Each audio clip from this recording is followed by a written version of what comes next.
I was doing a bit of soul searching and decided Ukraine would be an interesting country to visit. I arrived in Kiev in the middle of the night and checked into an old hotel. There were lots of rooms available and I picked one of the cheaper ones. The desk staff was pleasant and guided me up the short flight of stairs to the second floor. When we came into the hallway, we turned the corner and I saw a creepy old woman sitting in a chair at the end, not in a room, just in the middle of the hallway. It wasn't a rocking chair, but she was rocking back and forth. I stared at her a little longer than perhaps I ought to have. My guide took notice and told me not to worry about her. Apparently she was the owner's grandmother or something like that. She just kept staring at the ground, but I was glad that we turned left and moved on down the hall. In a few doors we got to my room. It was quite beautiful inside, albeit a little bit small. There was a separate bedroom, living room, and bathroom. There was a balcony from the living room that overlooked a small courtyard in the middle of the hotel. I thanked the desk staff and she coughed. I realized I was supposed to give her a tip and did so. At least I think I was supposed to. I guess I could have been getting manipulated because I was a foreigner and didn't know any better. It didn't take me long to fall asleep, but I woke up only an hour and a half later. I had kind of a bitter, tangy taste in my mouth, and I wasn't sure what was going on. I was exhausted enough. Why had I woken up in the middle of the night? I got out of bed and went into the washroom, located beside the front door. I checked that I locked it as I walked past. Sure enough, I had, but what was that? I saw some strange shadow under the door. 2 shadows. Was someone standing right outside my door? I didn't hear anything. No talking. Maybe they knocked. Is that why I woke up? My mind raced as I tried to figure out what was going on.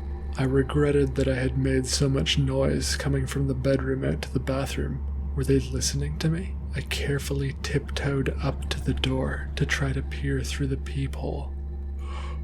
It was the woman.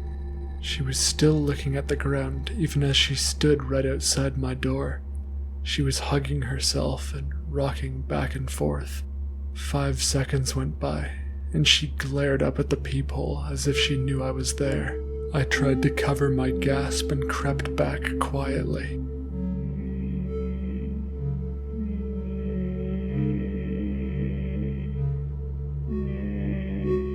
The old woman started to hum. I didn't dare move, and every hair on my arm stood on end. What was going on? I looked around me in the darkness, almost expecting to get jumped by somebody, but nothing happened. I waited there for another 20 minutes, until finally she turned and walked away. At least I think she walked away. I couldn't see her shadow anymore anyway. Eventually, I got enough confidence to go back to bed myself, and I woke up to a beautiful morning light pouring in through the window. I got out of my pajamas and found something more appropriate to wear, then headed down to look for some coffee. As I left my room, I gazed down the hall to where the old woman sat. She had never gone to bed, it seemed. She was looking right at me this time, no more staring at the ground, but still rocking back and forth, still moaning periodically to herself. I looked away as quickly as I could and proceeded down the stairs to the main foyer. Luckily, they had coffee brewing there, and my spirits perked up. This was nice. Comfy clothes, sandals, flip-flops. This is what I'd been looking for. I headed out to the beautiful courtyard, even though it was a little chilly. There were several ponds and lots of leafy green growth. Little man-made waterfalls. It felt like I had stepped into someone's little terrarium that hadn't been opened for 100 years. One of the ponds was a koi pond, and it had hundreds of beautiful fish swimming through. One of the ponds with the waterfalls contained a bunch of snakes. That was quite displeasing to me. I was never much of a fan, although I did find them fascinating, in an icky sort of way. On one of the rocks next to the waterfall sat a strange object, and I leaned in to take a closer look. It was a white, shed skin of a snake. I traced its scaly length with my eyes, from its pointed tail, up the length of its body, but where its head should have been, it was expanded wildly, as though the head of the snake had exploded, popped like a balloon just as it emerged. Wow, "Is that a snakeskin?" someone asked behind me. I turned around to see the most beautiful woman I had ever laid eyes on. At first, I was a little taken aback, tongue-tied. Yeah, I think it is, yeah. "Ooh, I don't like snakes," she admitted. "I'm Yulia." She introduced herself. I reciprocated, and we engaged in chit-chat for about 20 minutes. I was excited.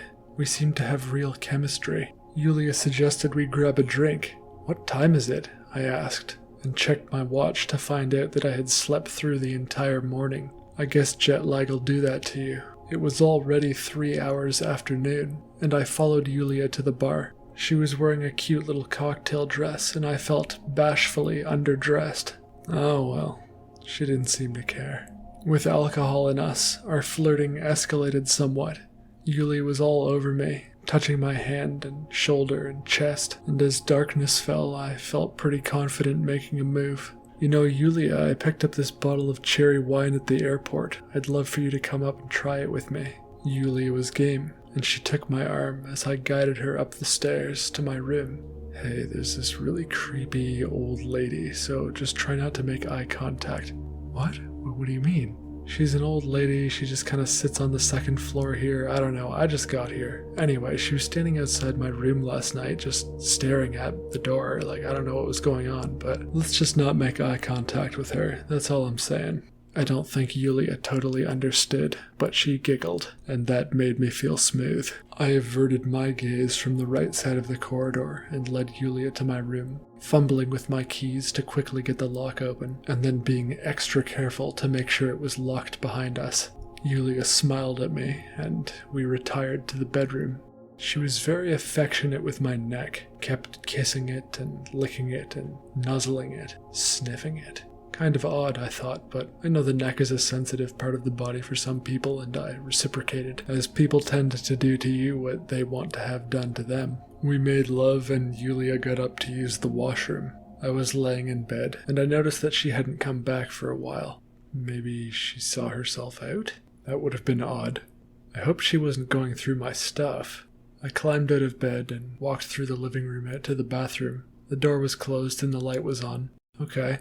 I didn't really have any belongings that were too personal in the bathroom, so that's fine. And of course, she opened the door at the one moment in the last 20 minutes when I was standing outside awkwardly. She didn't seem to mind. She came out glowing and smiling at me, running into my arms. We started making out again, and she playfully nibbled on my ear. I couldn't help but giggle a bit, although I tried to maintain frame, and as I opened my eyes and peered through the bathroom, I saw something strange in the mirror. It looked like a strange sculpture. It was white, but translucent, the shape of a woman. It was a snake skin. My body went a bit limp as I tried to make sense of what I was seeing. I could feel Yulia's tongue on my ear, but it didn't feel human anymore. It felt like the forked tongue of a snake, lightly whipping against my skin. I pulled away from her, and I realized that she had scales. Why hadn't I noticed them before? Her face slowly became reptilian. Her eyes were yellow, and her pupils elongated into slits. My heart stopped. She opened her mouth extremely wide, revealing snake-like fangs, and lunged towards my neck. I hiked my shoulder up to receive the bite instead, just in the nick of time. The pain was excruciating. I pushed her off me and ran out into the hallway naked and panicked. There was clearly some venom to her bite. I had forgotten all about the old woman and looked down the hall, but to my surprise, her chair was empty. I could feel the poison spreading throughout my body. It was going limp. My right arm was unusable, and I stumbled into the elevator. I could hear a violent hissing coming down the hall, and I scrambled to press the closed door button. Yulia still had legs as she emerged, but a long neck and a slender, snake-like face. Her mouth was wet. She looked excited to have a second taste of my blood. The door slowly started to close, and I knew it wouldn't make it in time. I braced myself, trying to get ready to fight the creature, but I collapsed onto my back. I was already too weakened by the poison. Seconds before the elevator door closed, Yulia's head and long neck shot into the elevator. I cowered in the corner as she bit ravenously at the air, but to my surprise, she didn't connect. The door had closed. Thank God for that Ukrainian engineering, I thought to myself. The elevator descended, and the snake's face had a look of shock and pain just before it was decapitated. The face still moved around and twitched for a few minutes after decapitation. The elevator doors opened, and frightened people looked around. I think the authorities were called. I watched the face of the snake slowly transform back into Yulia's, and then into the old woman's. I've since learned that this creature is a Yuxa. Once a snake reaches 100 years old, it becomes this being. It can transform into a human with the intention to seduce, but it can breathe fire and has a venomous bite. It took me a year to be able to use that arm again. I know I would have been killed if she got my neck. Thanks for listening, guys. Subscribe and hit the bell for more of these short original horror stories on Thursdays, and tune in on Sundays at 9 p.m. Eastern Standard Time for Nightmare Theater, an open book club for nightmares. Until next time, embrace the beautiful dark.